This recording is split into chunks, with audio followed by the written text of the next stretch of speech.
quero passar agora a palavra para a Natasha. Fica à vontade. Você pegou o bichinho? Tá joia.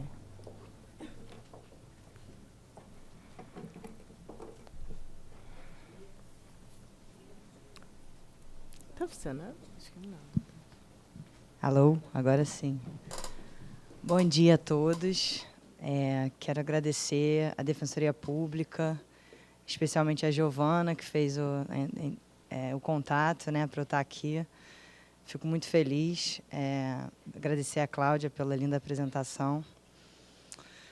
A gente está aqui hoje há um dia de completarem 5 meses da morte da Marielle. Era uma pessoa que a gente chama que é uma amiga da luta, né? Que as pesquisas e o acompanhamento dos casos de homicídios praticados pela polícia me levou a conhecer a Marielle. Eu não consigo nem lembrar quando é que eu conheci ela, mas foi assistindo audiências como essa daqui, e a Marielle na organização, e a gente trocando informações sobre os casos, e eu acompanhando os familiares, e ela atendendo, encaminhando. E a gente está dentro da Câmara, né? Que é um lugar onde ela trabalhava lá. Então, quero homenagear Marielle hoje, Marielle presente, Anderson presente, hoje e sempre. Quem matou Marielle Franco, né? Bem, eu tentei misturar um pouco das pesquisas que eu já fiz nessa apresentação, porque eu comecei na antropologia, eu sou formada em jornalismo e fui fazer mestrado em antropologia, justamente depois de visitar uma unidade de internação de adolescentes lá no Rio, que se chamava Educandário Santo Expedito. Eu trabalhava no Jornal do Brasil e me mandaram fazer uma matéria sobre o lugar para onde o assassino do João Hélio, daquele caso de um menino de 7 anos que foi arrastado, onde ele iria cumprir a internação. Então, lá fui eu, recém-formada, mas eu já tinha passado por um mestrado em antropologia, porque eu já não aguentava mais trabalhar em redação e ter as matérias construídas, reconstruídas pelos editores, né? E essa visita foi muito marcante, porque naquela época o Degas ainda está jogado às traças, mas era bem pior do que hoje em dia. Tinham tido várias rebeliões, os meninos não tinham professor, quase não desciam nem para ir para a aula, não tinha nenhuma bola, eles ficavam no alojamento, a maior parte do tempo. Eu entrei nos alojamentos completamente degradantes, superlotação, era uma cadeia mesmo. E eu escrevi uma matéria, escrevendo tudo que eu tinha visto, né? Aqueles absurdos e as falas dos adolescentes. E aí volta o editor falando: Natasha, sua matéria não vai poder ser publicada, não, porque está dando pena dos adolescentes e o jornal a favor da redução da maioridade penal. Aí eu falei: então você tira meu nome da matéria, né?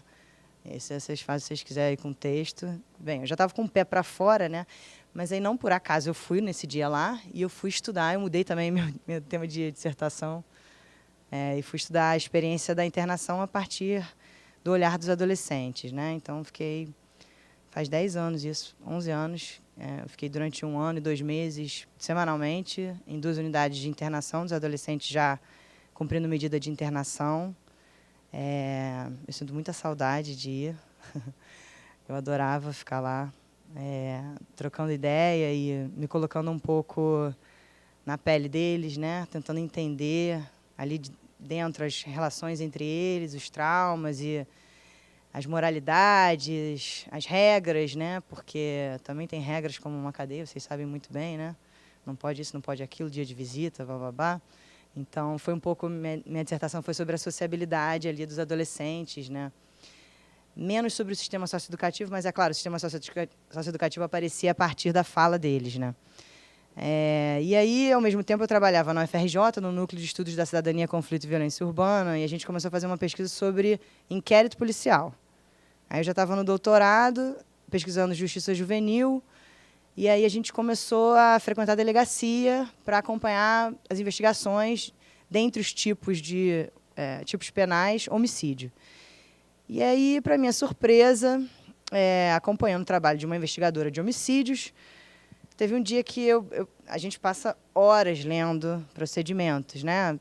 Fazendo assim, antropologia do direito vivido, né? Entendendo de que forma as narrativas são construídas no papel, né? Então, na verdade, meu trabalho de pesquisa é posterior ao da Cláudia, entender que narrativas são construídas sobre as mortes, né? Que caminhos esses casos vão ser percorridos no sistema de justiça, né? Então, eu estava com essa investigadora, e aí eu notei que no armário dela tinham pilhas diferentes de casos. Todos eram homicídios, mas eu, claro, pesquisadora, eu falei, vem cá, qual a diferença das pilhas? Ela, essa menor aí não te interessa não, o que te interessa é homicídio, né? Eu falei, mas essa menor é o quê? É auto de resistência, isso aí não é homicídio não, isso aí foi praticado pela polícia em legítima defesa, pega essa pilha daqui. Eu falei, opa! Falei, ih!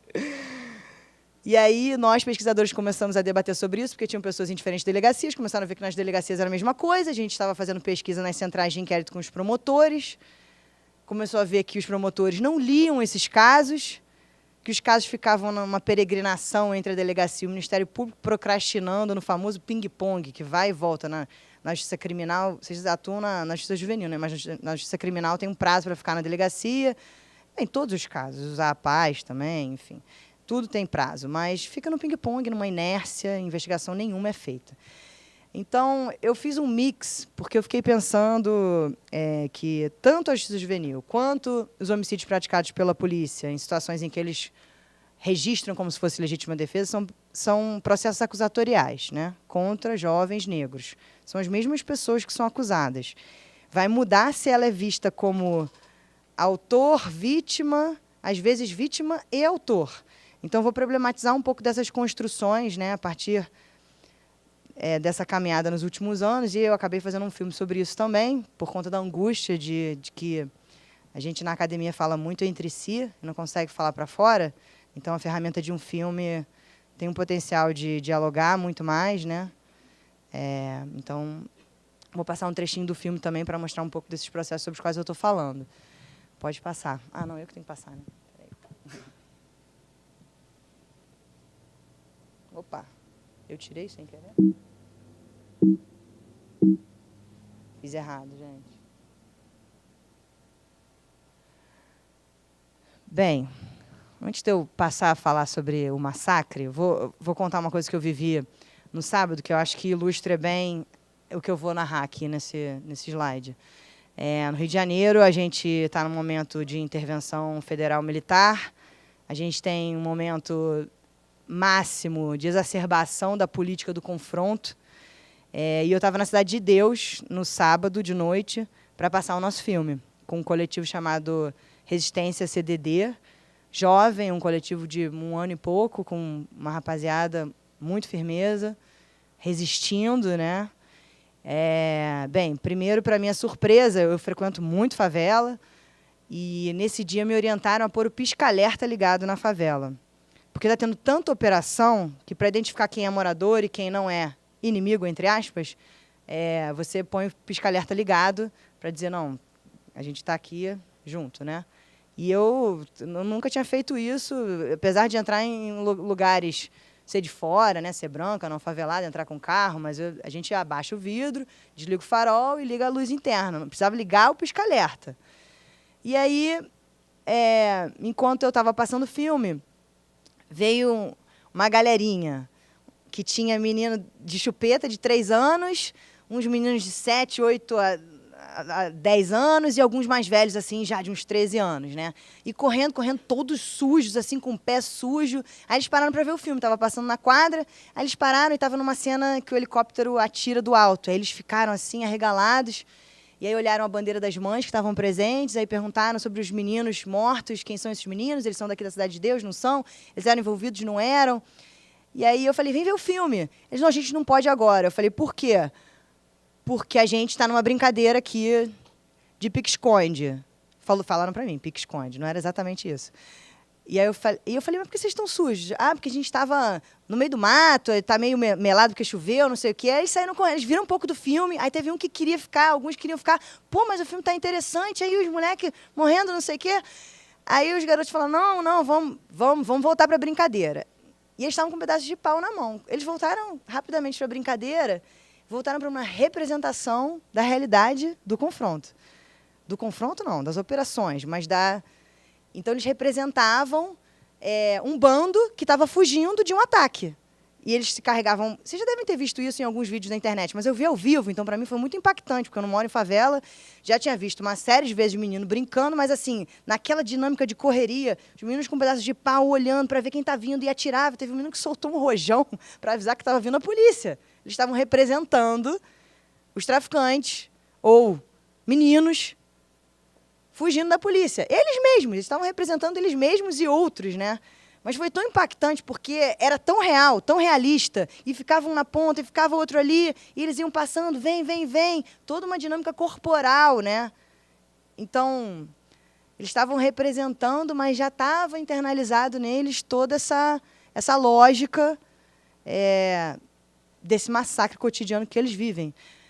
Há uma semana atrás, o BOPE tinha feito uma operação super violenta, com a intervenção federal. A Cidade de Deus foi meio um laboratório ali, perverso, então tiveram vários dias com tanques, etc.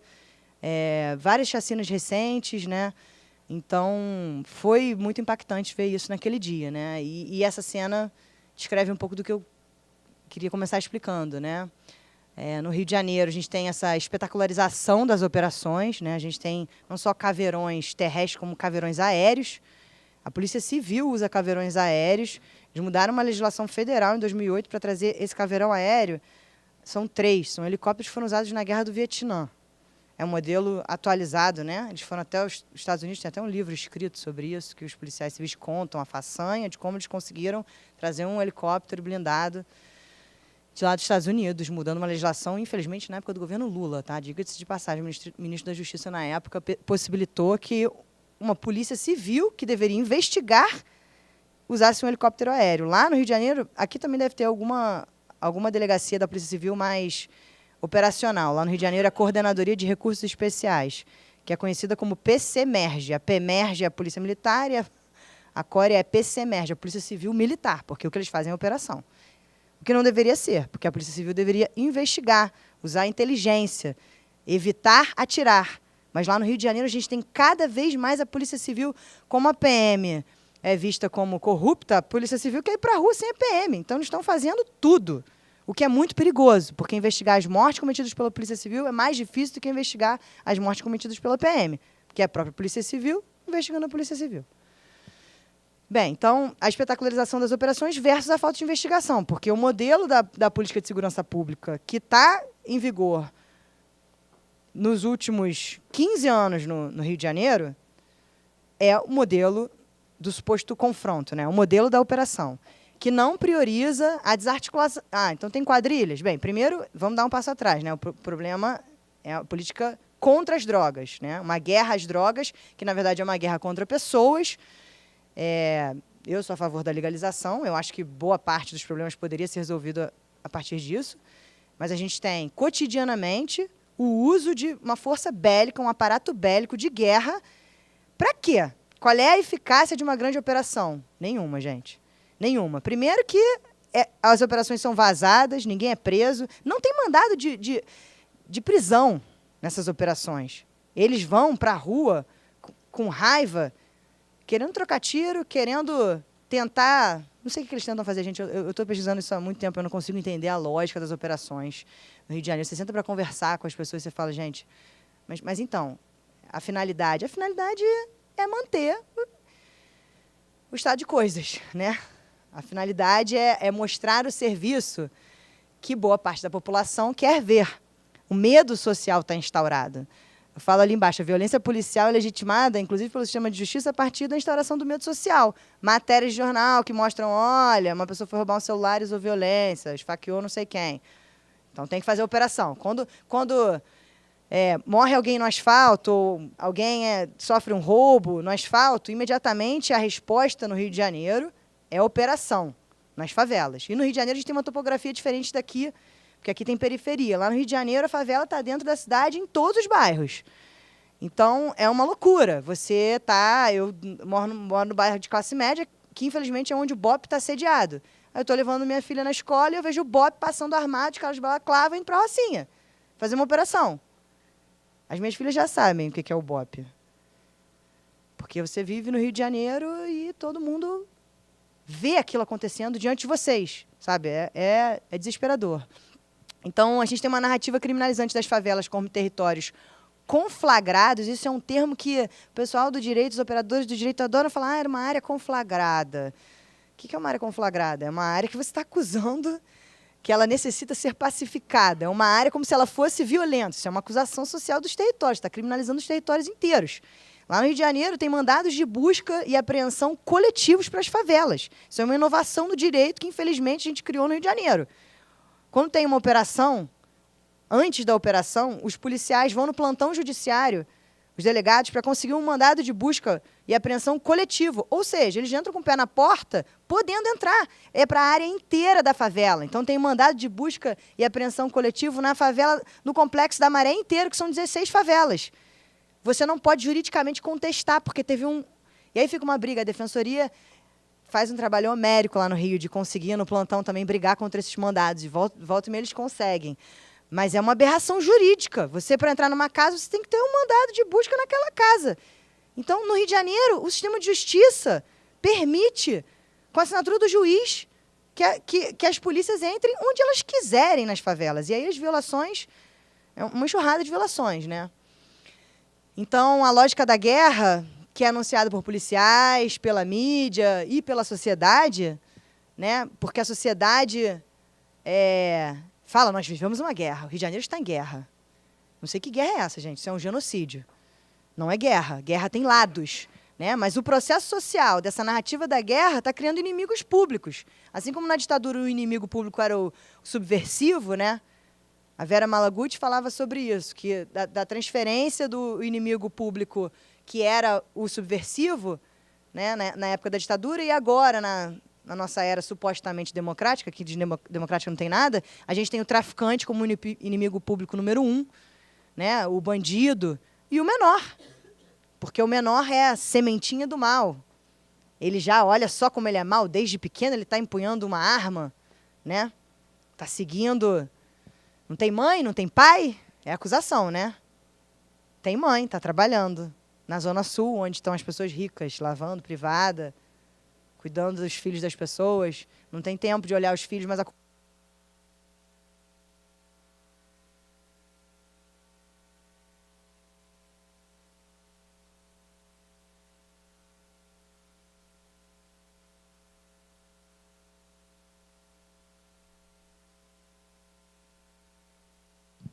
Está pequeno o gráfico, mas é para dar para vocês a dimensão do genocídio no Rio de Janeiro.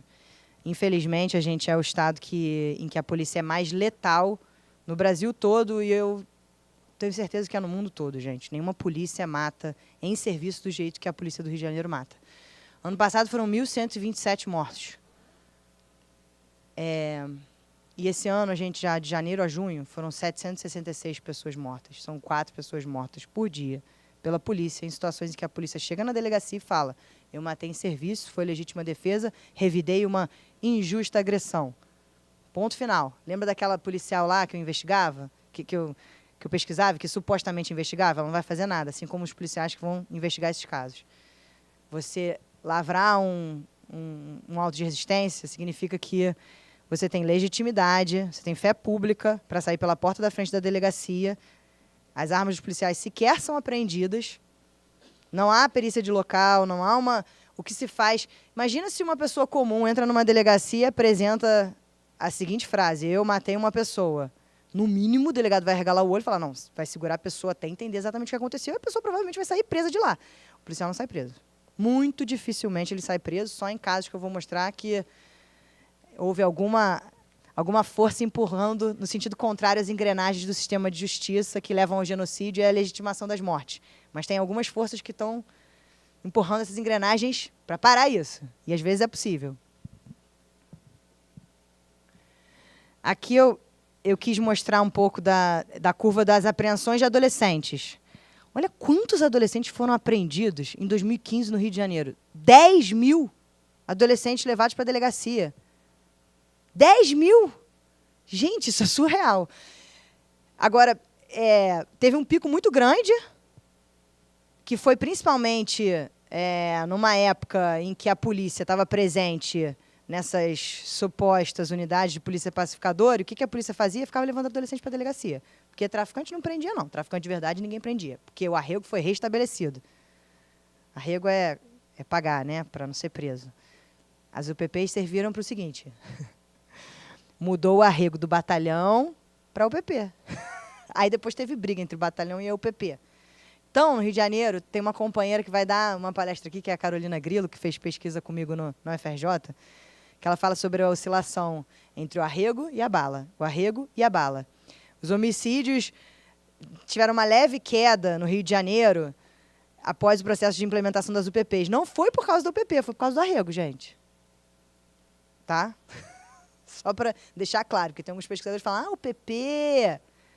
A UPP é mais um fuzil na favela e mais uma possibilidade de lucro, de mercadoria política, que é o uso da fé pública, do monopólio legítimo da violência para extorquir, né? Cobrar arrego.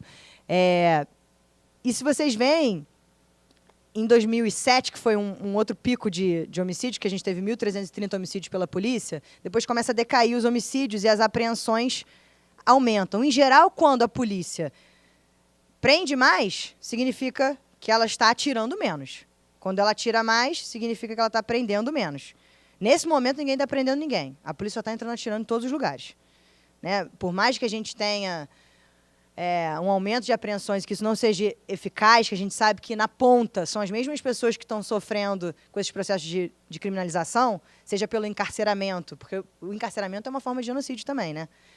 Mas, menos pior, que elas estejam vivas, né? Que elas não estejam sendo mortas. Porque no Rio de Janeiro, o que a gente está assistindo agora é sequer as pessoas sendo levadas presas, as pessoas, e os adolescentes sendo apreendidos. A gente está vendo mortes diariamente.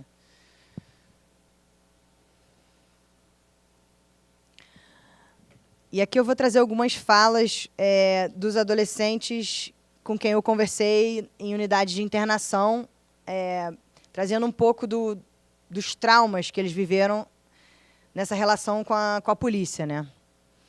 Tem um adolescente que falou assim, rodei no 157, quando roubei uma Pajero no Galeão. Teve perseguição e troca de tiro. Eu estava com 3 maiores do tráfico. Aí eu perguntei, você teve medo? Nem tive medo, tenho fé no protetor. Deu errado nesse dia para mim.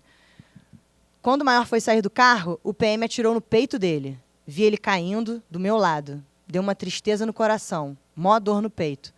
Mas em frações de segundos ele teve que sair correndo, né? Saí correndo para não levar tiro também. Estava com uma PT, uma pistola, e um pente de 30. Atirei e acertei na viatura. Antes disso, já tinha visto um amigo tomando tiro na boca. Esse era o Luiz, 16 anos, internado por roubo. Outro adolescente. Eu vi um parceiro morrendo num roubo também. Levei 2 tiros nesse dia. Foi sinistro. Ele era menor que nem eu. Anderson, 18 anos, internado por roubo. Meu pai era traficante, braço direito do dono do morro, as cargas passavam por ele.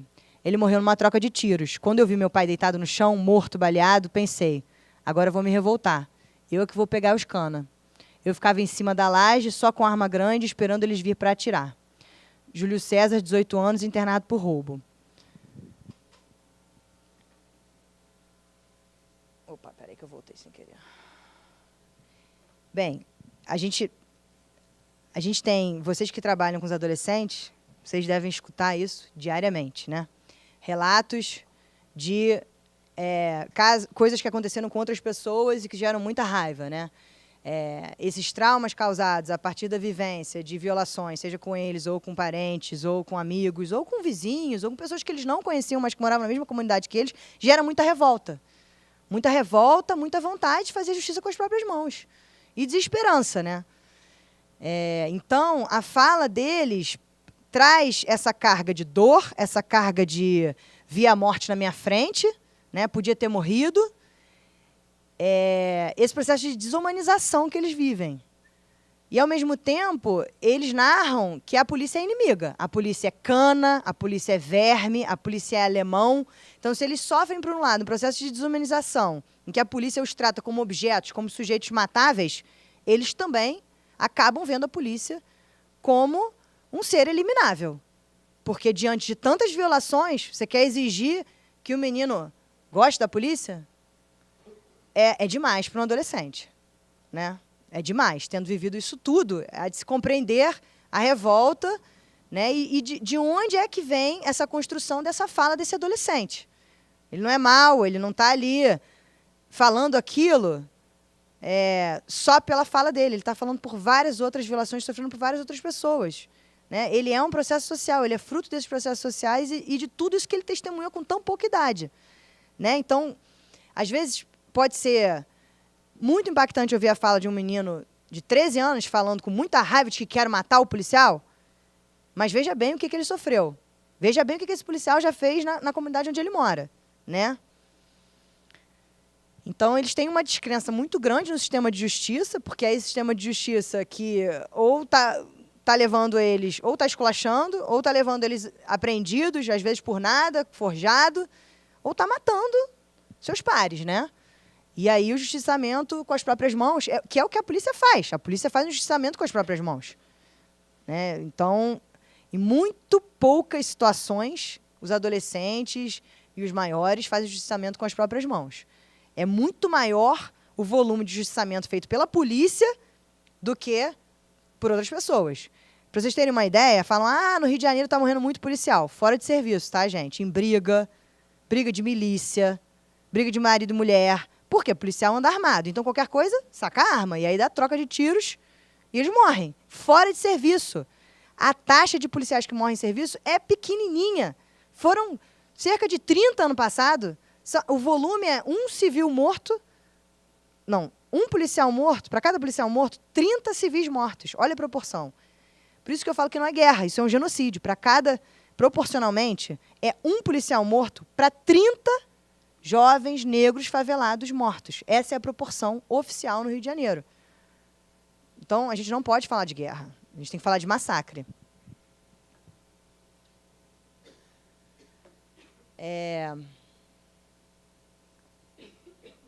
Bem, aí eu vou começar a falar um pouco da legitimação das mortes no sistema de justiça. Nas investigações, o que a gente pode perceber é que eles procuram os antecedentes criminais, quando existe um morto pela polícia, eles procuram os antecedentes criminais do morto, e não da polícia. Processos, eu já li casos que tiveram processos e que lá no final do processo não tinha ainda a ficha de antecedentes criminais do policial que matou. Se você puxar a ficha de antecedentes criminais do policial, eles têm muitos outros homicídios. Muitos. No entanto, isso não está anexado aos inquéritos e aos processos. O que está anexado é Patrick, 11 anos, uma semana antes de ser morto pela polícia, deu entrada na delegacia de proteção à criança e adolescente. Só que ele tinha 11 anos, ele é inimputável, né? Aliás, ele não pode não é nem ato infracional. Ele foi levado porque estava com drogas para DPCA, Delegacia de Proteção à Criança e Adolescente, uma semana antes. E aí a polícia fez um justiçamento com as próprias mãos. O Patrick tinha um envolvimento, ele era fogueteiro. Ele sequer andava armado. Uma semana depois, a polícia voltou lá, a UPP, voltou lá, deu um tiro pelas costas no menino Patrick. E aí, a narrativa que vem depois disso é uma loucura. Olha o extra. Infância perdida. Menino de 11 anos, morto em confronto com a PM, largou a escola 6 meses antes. Ah, tá vendo? Nem estudava o menino. E aí, o que é apresentado na delegacia, como se tivesse com o Patrick, as testemunhas viram, a família, Patrick estava com uma mochila que tinha drogas, mas Patrick não estava armado. Por isso não era um auto de resistência. Ele não resistiu, ele estava de costas, no mínimo ele fugiu. Deram um tiro pelas costas. Na hora de apresentar na delegacia, tem uma coisa que no Rio a gente chama de kit bandido. Se a pessoa não estava com droga, põe droga. Se a pessoa não estava com arma, põe arma. E às vezes um radiotransmissor. Flagrante, pronto. Isso, gente, isso é tão... É quase legalizado que ano passado pegaram dentro de um container de UPP um major, comandante da UPP, que tinha uma série de pistolas e drogas que ele usava, que eles tinham apreendido, mas que eles não tinham apresentado na delegacia. 1, para forjar os autos de resistência, e 2, para revender para a bandidagem, porque eles fazem isso e ganham muito dinheiro.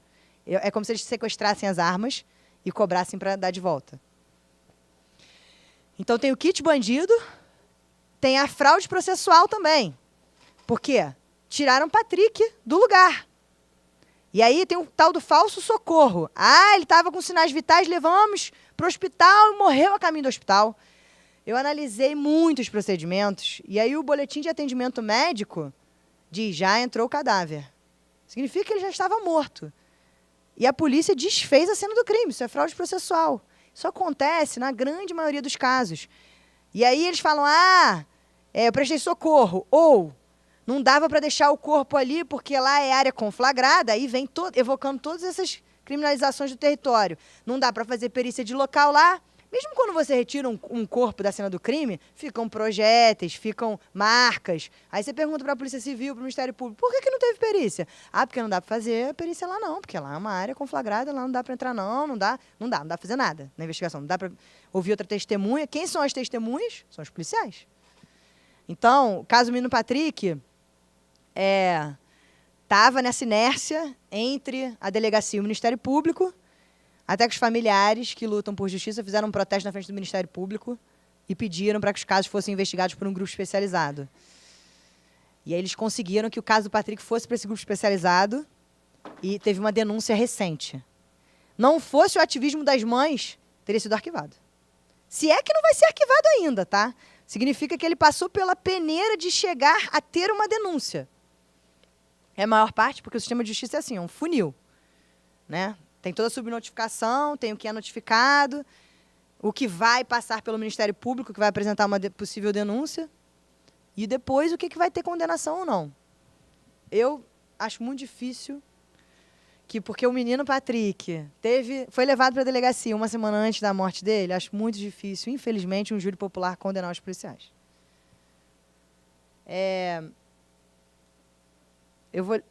Tá ruim para ler aqui, mas isso daqui é o que o policial, na verdade, o que a delegada falou a partir do que ela coletou de informações, que eram só as falas dos policiais. Ela fala, segundo a declaração de policial militar, autor do disparo que vitimou o menor, no dia 15 de janeiro, estava em patrulhamento com outros 2 colegas, próximo à Boca da Pedra, aí, a criminalização do local. Local conhecido como ponto de vendas de drogas, que estavam fazendo um cerco quando sua guarnição se deparou com 3 elementos, estando um armado, que o declarante que vinha na frente mandou tal rapaz parar e se entregar.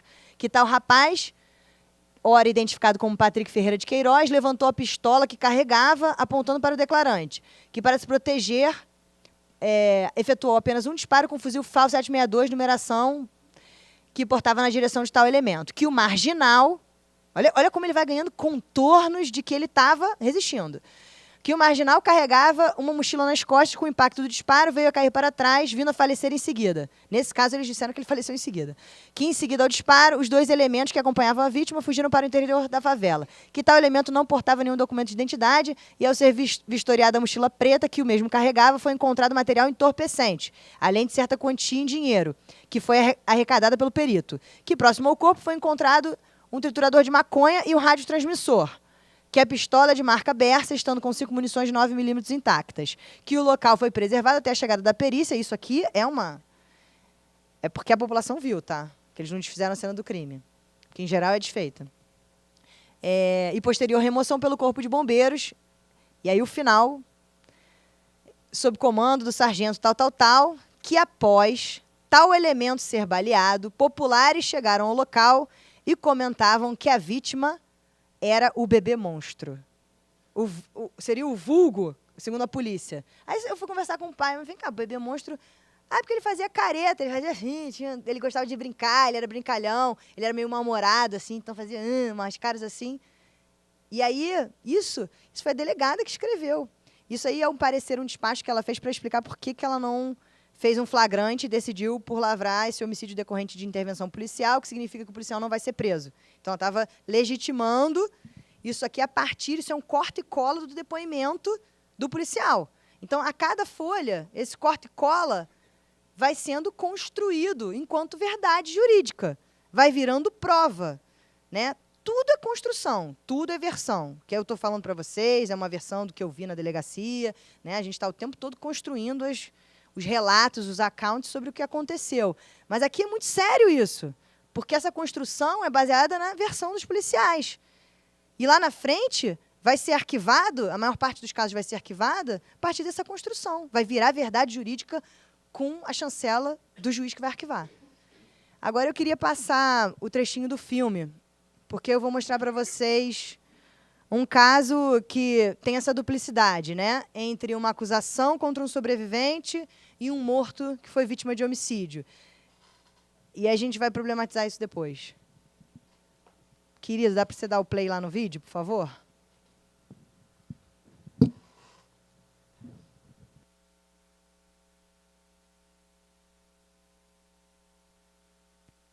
Ah, não, cuidado.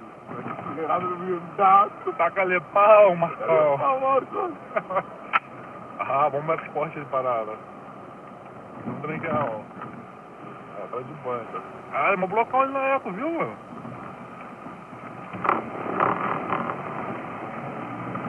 Ah.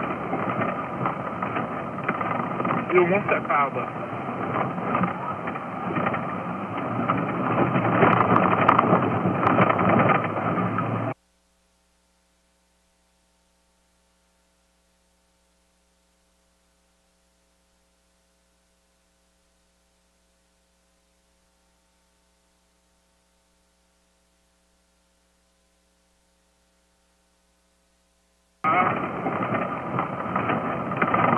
E o mundo se acaba.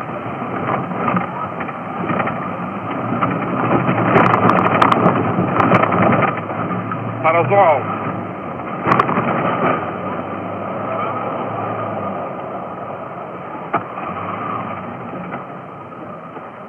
Tá fechado. Tá fechado.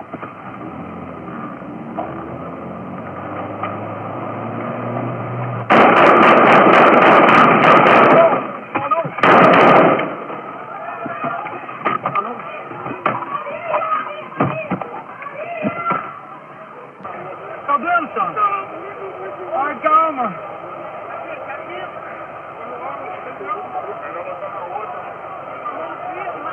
Caraca, ô, me pediu de carro aí lá pra levar ele.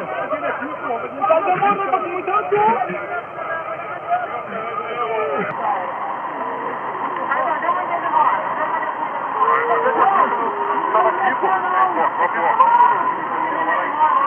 Levanta, levanta! Deixa ele aí, ó, calma, calma, não vou não, calma! Quem tá aí de pia? A outra menina aqui me foi ajudando!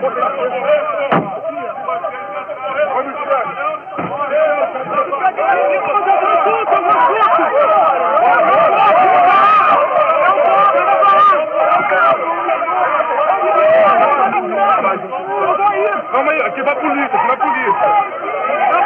Não, aqui vai polícia!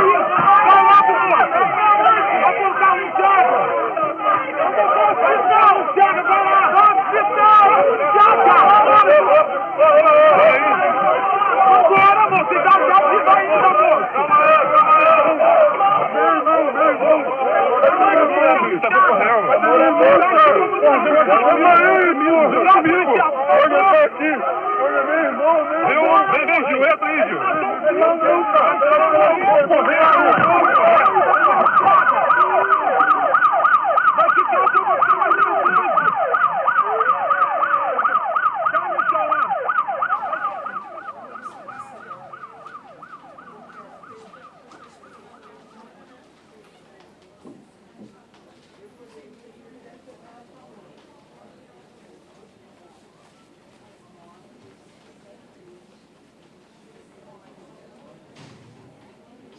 Conforme apurado, ao notar que as vítimas não eram traficantes de drogas, os denunciados apreenderam 2 armas de fogo, um revólver calibre 38 e uma pistola 380, como se fossem das vítimas, dando então início a inquérito policial, que culminou com a prisão em flagrante da vítima sobrevivente.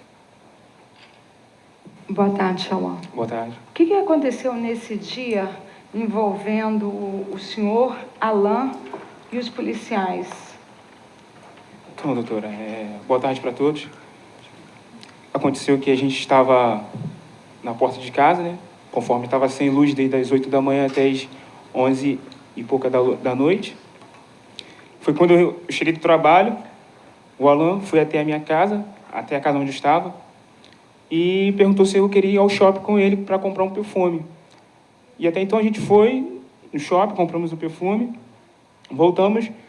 Conforme estava muito quente, estava calor, né? A gente ficou na porta de casa brincando e gravando vídeo. foi quando a gente começou a brincar, a gravar vídeo, e o Alan foi e fez uma brincadeira comigo.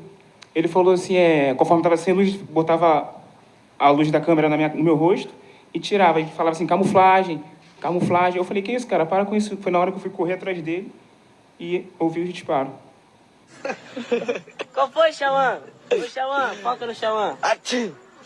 É qual, cara? Tim, pô. Tim.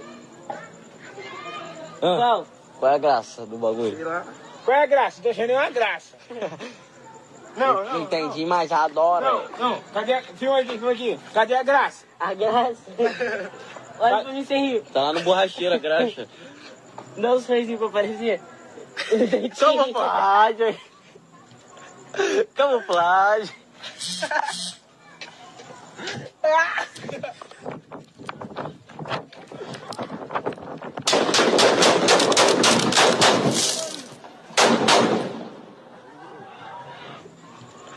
Na hora que a gente correu, eu escutei os disparos, vi que estava sangrando, com o peito sangrando. Aí o policial desceu da viatura e perguntou por que a gente estava correndo. Aí eu respondi para ele que a gente só estava brincando, só isso. O senhor depois chegou a fazer o reconhecimento? Algum reconhecimento na delegacia? Não. Não? O senhor não foi chamado para a delegacia? Foi que eu fui preso. Tá, então o senhor foi preso por quê? Porque falaram que teve troca de tiro, né? E não teve. Tá, o senhor chegou a reconhecer, na delegacia o senhor falou que não chegou a reconhecer nenhum policial. Por quê? Não foi mostrado nenhum policial para o senhor? Não, porque ao chegar na delegacia, eu já fui para a cela. Boa tarde. O senhor sabe por que seu filho chegou a ficar preso? Só fiquei sabendo que implantaram 2 armas nele. E ele não tem necessidade disso. Apesar que a gente somos pobres, mas não tem necessidade de ficar metendo a mão em arma. E o senhor sabe por que seu filho foi solto? Graças a Deus e ao advogado. Mas você sabe... E as provas contundentes que teve, né? Através... Alguma prova em especial, que o senhor saiba? Senhor, a prova que ajudou ele no momento, graças a Deus, foi a filmagem do celular.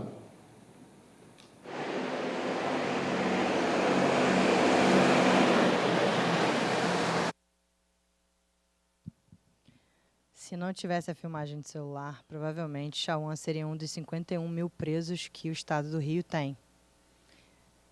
Quantas pessoas já não passaram pelos atendimentos de vocês que foram acusadas de resistência ou tentativa de homicídio contra a polícia? Em que circunstâncias isso aconteceu? Não estou dizendo que bandido não atira em polícia, porque, né, tem vezes que atira mesmo, mas assim, a facilidade com que os policiais acusam os sobreviventes, e aí quando eu comecei a fazer pesquisa nos tribunais do júri, que é para onde os homicídios são levados, os promotores, os defensores falam, não, aqui não tem réu policial. O que tem é um menino que sobreviveu sendo acusado de tentar matar a polícia. Tem muito mais casos. Assim como o do Xauã, o Xauã só pensa na vida dele em ter o nome dele limpo. Porque ele ficou preso, ele ficou algemado na maca.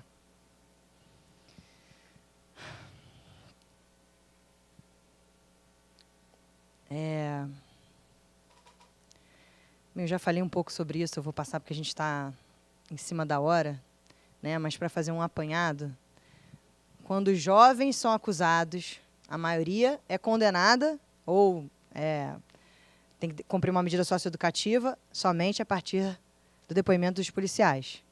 E o inverso também, quando a polícia mata, o caso é arquivado somente com base no depoimento dos policiais. E isso passa pela Polícia Civil, isso passa pelo Ministério Público, isso passa pelo Judiciário e pela sociedade, que desconfia dessas... Ah, mas esse menino aí devia estar fazendo alguma coisa errada, né? Então, assim, quando os policiais cometem crimes, a investigação não é realizada. Existe um coleguismo entre policiais militares e policiais civis. Pior ainda quando a Polícia Civil mata, aí que não é investigado mesmo, e eles têm um poder muito grande. Foram os únicos que tiveram um tom ameaçador comigo quando eu estava fazendo o filme. Foram os policiais civis, que eram réus. 98% dos casos de auto-resistência são arquivados.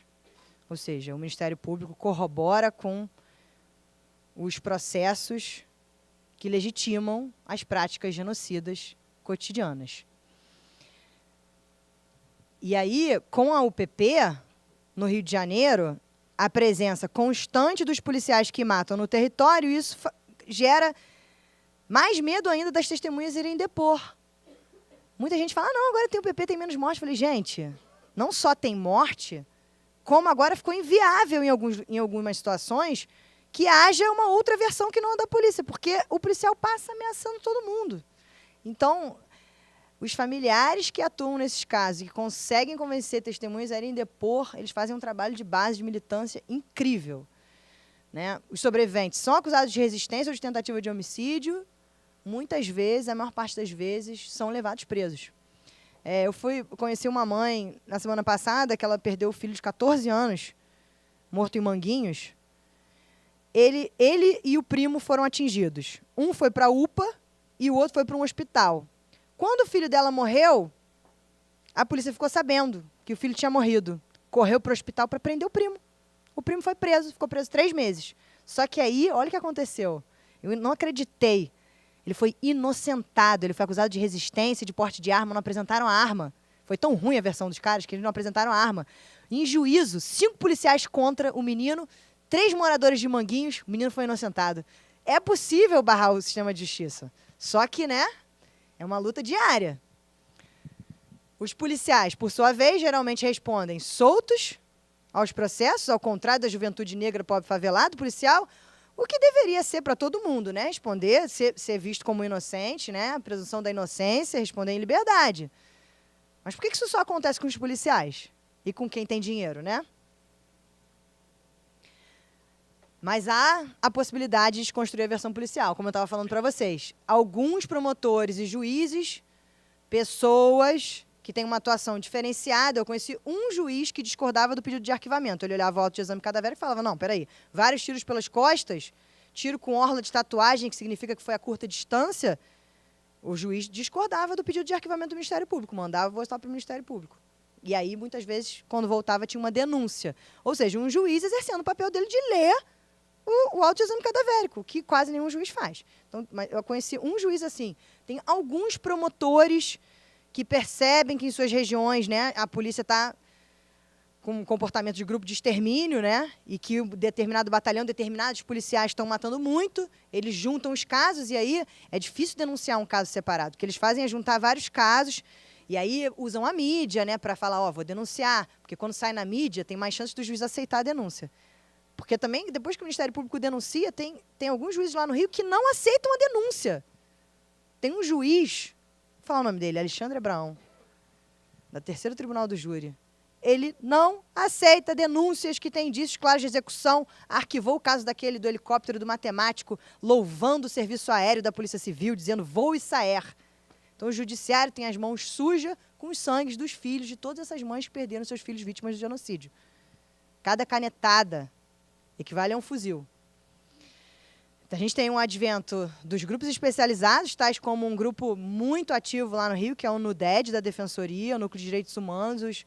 Os defensores fazem uma prestação de serviços ao Brasil incrível. Eles são os guerreiros. Está lá o genocídio no Rio e eles estão denunciando o helicóptero, atuando como assistente de acusação, né? Ou seja, nesses casos, eles sentam no tribunal do júri do lado do promotor, defendendo os direitos do morto. Ou seja, eles estão acusando a polícia como assistente de acusação, defendendo a dignidade da pessoa morta, né? Eles estão defendendo a família do morto. E também tem o Grupo de Atuação Especializada em Segurança Pública, GAESP, do Ministério Público. O Conselho Nacional do Ministério Público determinou a criação de grupos especializados em práticas de violações policiais. Nem todos os estados têm. Provavelmente aqui deve ter. Não sei como é que é a atuação, gostaria até de ouvir de vocês. Outra possibilidade de desconstruir essa versão legitimada do genocídio é vídeos. São os vídeos. Vídeos feitos por coletivos de mediativismo, vídeos feitos por moradores de favelas, vídeos feitos pelas próprias vítimas, né? O Alan morreu filmando no celular. Aquela imagem ali é muito impactante. E isso porque eu cortei o depois. Você escuta o menino agonizando. É bizarro. É assim... Não dá para rever. E aí, por fim, mas na verdade deixei por fim porque é o pilar principal. Isso é um dado de pesquisa.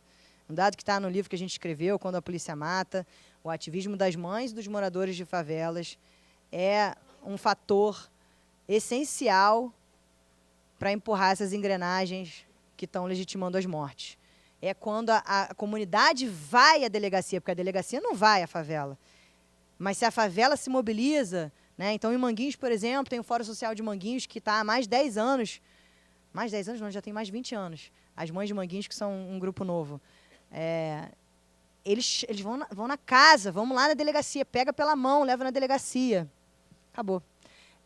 Então, assim, são essas pessoas que fazem a diferença, que estão lutando contra o genocídio. A Marielle era uma pessoa que estava ao lado de todos os familiares, pegando pela mão, acompanhando a delegacia. Para trabalho de formiguinha que não aparece, né? Mas a gente está no pior momento de letalidade dos estados brasileiros contra as populações negras e faveladas, mas, ao mesmo tempo, é o momento em que a gente mais conhece essas violações. Elas estão sendo publicizadas com muito custo, né? Às vezes a gente consegue furar a barreira da grande mídia, tem casos que estão sendo noticiados porque essas mães estão gritando cotidianamente, elas estão se fazendo ouvir, elas estão sentando diante do Ministério Público, estão indo na porta do Judiciário, estão indo com o chefe de polícia, estão indo nos debates nas universidades, né? Então, eu fico muito emocionada porque a coisa mais importante é caminhar ao lado dessas mulheres e mães que perderam seus filhos. Quem estiver aí em São Paulo amanhã e puder ir no Centro Cultural São Paulo, a gente vai fazer uma sessão do filme. Vai estar ao lado das Mães de Maio, da Débora Silva, ao lado da Ruth Fiuza, que teve seu filho vítima de um desaparecimento forçado na Bahia. Com certeza vai ser muito emocionante poder passar o filme ao lado delas, justamente na data em que marca 5 meses da morte da Marielle. Então é isso, eu quero muito ouvir vocês, saber um pouco da realidade aqui em São Paulo, porque eu acho também que vocês escutam muito e não tem possibilidade de falar, né? Então é bom poder botar para fora também. Eu me preocupo muito, porque quem atua atendendo, né? Vocês têm que botar para fora de alguma forma tudo isso. Escrevendo, fazendo filme, escrevendo texto lindo que a Giovana escreveu. Né? A gente está caminhando junto e aos pouquinhos a gente está conseguindo algumas vitórias. Obrigada. Muito obrigada, Natasha.